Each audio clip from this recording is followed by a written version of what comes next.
What's going on, everyone? Today we will be talking about my small but very satisfying GameCube collection. Okay, to start us off today, I will be talking about my GameCube games that I do not have complete, or with the manual at least. I do have more games than this that are not complete, but I don't even count them as part of my collection due to the fact that I don't even have the case for the game. So therefore, you're not going to be seeing them in this video, and I don't actually claim them as being in my collection. Okay, so the first game that I'm going to be discussing out of this group will be Kirby's Air Ride. I do have the player's choice with a bunch of sticky residue on it. I do unfortunately not have the manual inside, which is slightly upsetting, but when I was a child, I decided I didn't need it, so I threw it out. But it's a very fun game. You ride around. It's very different than obviously the other Kirby games because you are on a vehicle, you're racing, you're able to explore this open map in exploration mode, or I forget exactly what they call it. But it's a very fun game. It's very different. I wish that they would make a sequel to it. It's just overall really good. Now, the next game I will be discussing is a game that I haven't really played much of, but I've heard a lot of good things about it. I'm more of a fan of the other game that was in the same series that released on the console.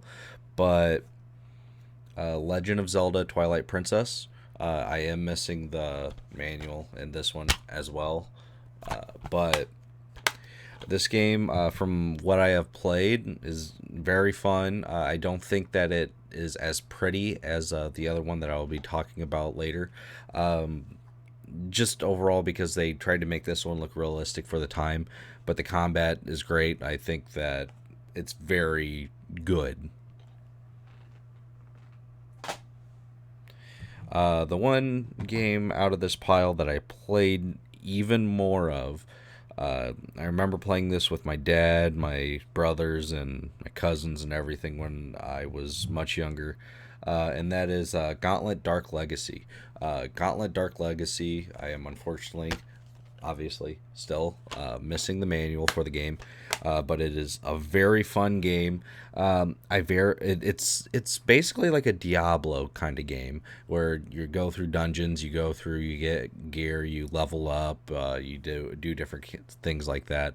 It's not so much based around gear building, but I mean it's about increasing your level and different things like that, experience and all that kind of jazz. You can play 1 to 4 players. Very long game, very fun. The boss fights in this game feel very different, very, very fun. This is something that if you could get your hands on it, I would definitely recommend it. It's just outrageously fun. Bunch of different characters, skins, and stuff that you can actually do in the game without paying extra like they do nowadays with all the microtransactions. Okay, so my first group of games that have a game, case, and manual are going to be shown to you right now. I have a few in this group that I have a lot of memories with, but then there's one that in particular I really want to get into and start playing. I've only started it up, so let's get into it. Okay, so the first game I'm going to be talking about out of this group would be Mortal Kombat Deadly Alliance. This is the only Mortal Kombat game that I owned for the GameCube growing up. I played this a lot. I love fighting games. I love Mortal Kombat. Just did not get around to getting the other ones. I just played the heck out of this one. I remember playing a lot of Quan Chi, but Scorpion's always been my main, so I always just run around wrecking havoc with Scorpion.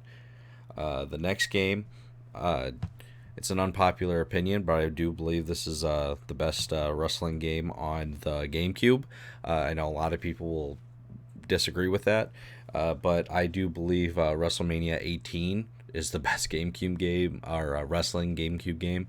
I love this game a lot. To be fair, though, this is the only one that I owned. I played a few of the other ones on my friends or family's GameCubes, but I remember just playing this game all the time, and Stone Cold Steve Austin's my man.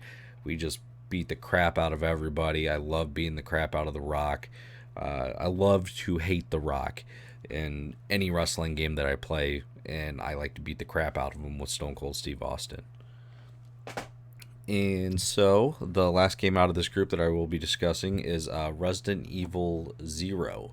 Resident Evil Zero is really cool. I just picked it up, I believe, last year because I never got to play it when it originally came out or anytime after that because I just never got around to it. But the fact that this one feels like the old school ones, I think that's very cool. I like the idea of controlling kind of two people, which is completely different.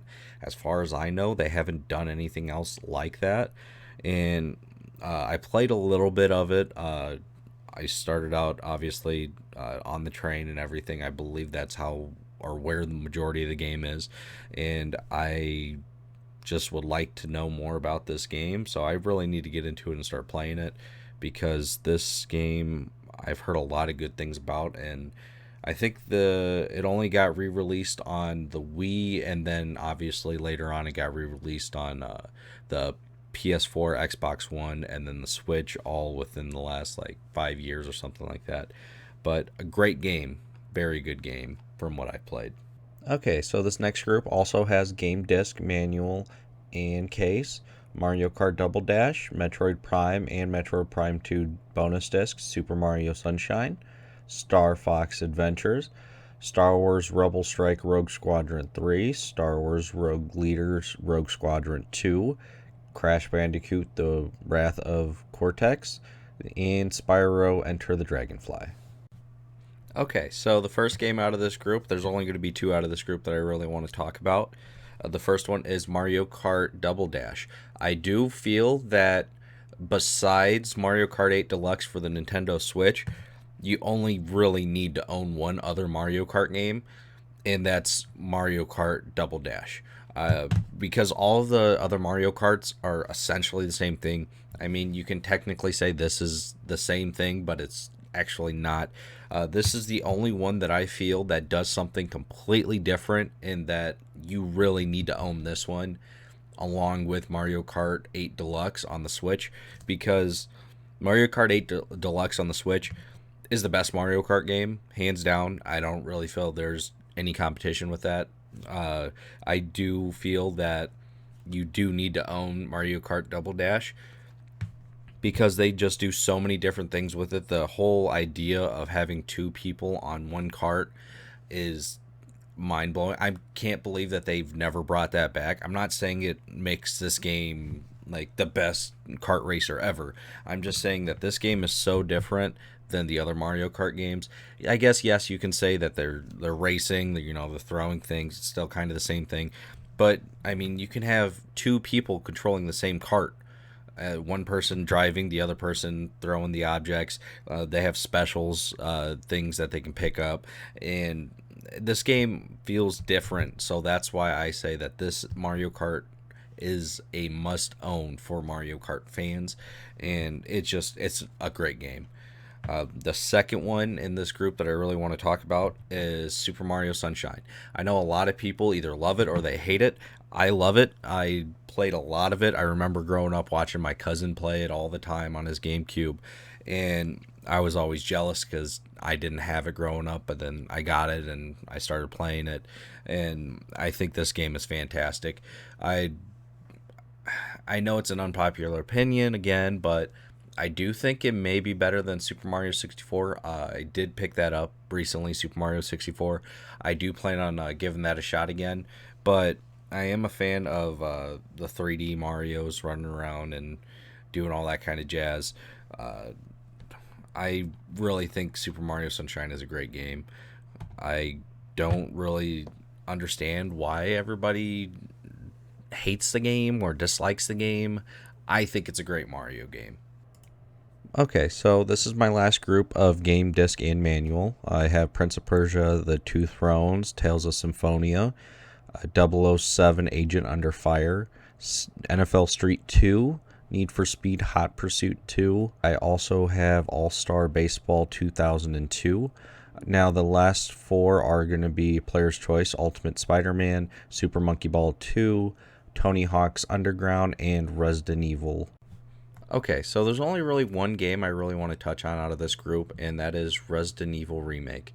I do believe that this is the best way to play the original Resident Evil game.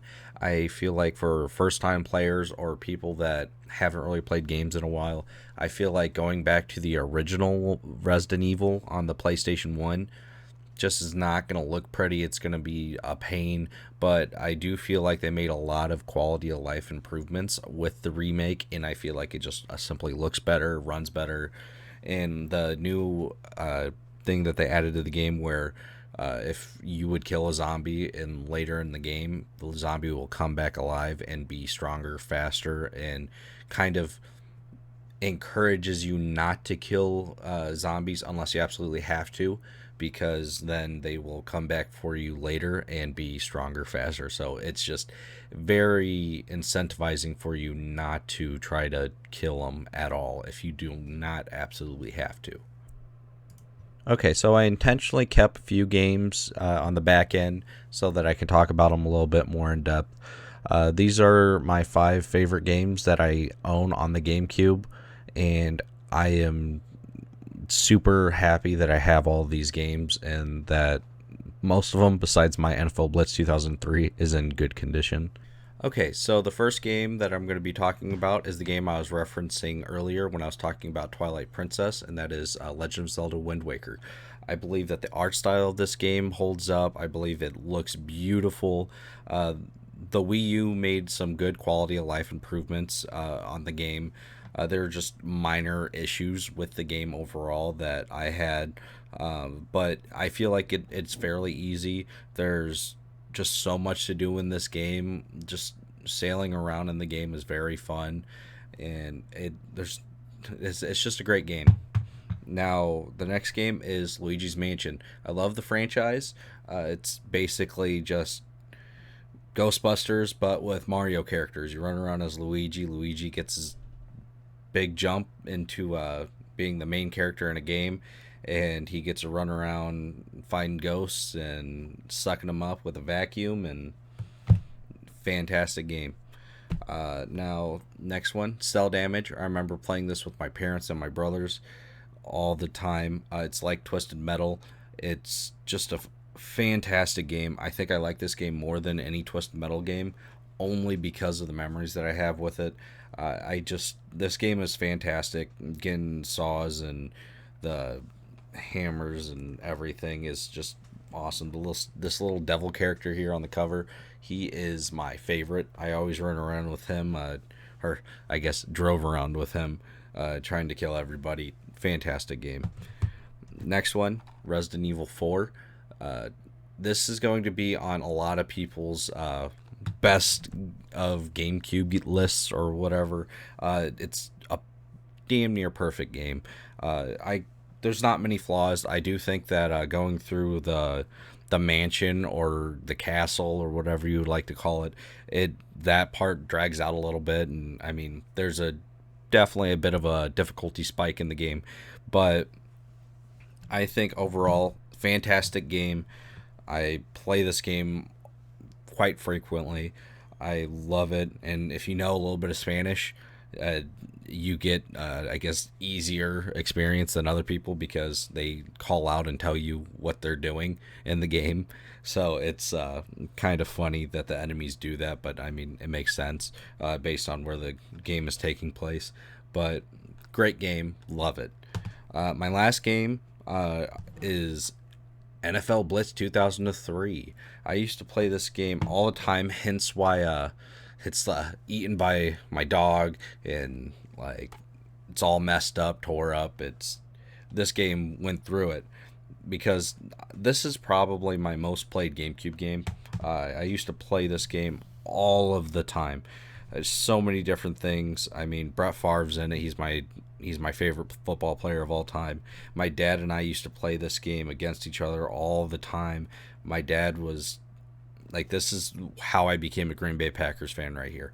This is my game. I remember playing it. This was the first game I was able to beat my dad in. This game, and I have so many memories, and Even though it's all beat up and everything, I love it. It still works. This is just a masterpiece to me. Okay, guys, that was my GameCube collection. Like I said, very small, but I am very satisfied with what I got. I am always getting more. I am always trying to add to it, as with like my original PlayStation, my PlayStation 2, my PlayStation Vita, and stuff like that. I'm always trying to add to my video game collection. So if there's a video game for the GameCube that I need to get, let me know down in the comments. If there's one of these games that I talked about or shown you today that you have fond memories of, let me know. I mean, it just, heck, if there's any GameCube game that you played that you have really good memories of, even tell me the ones that you don't like down in the comments. If you do like the video, please do leave me a thumbs up, and have a great day, guys.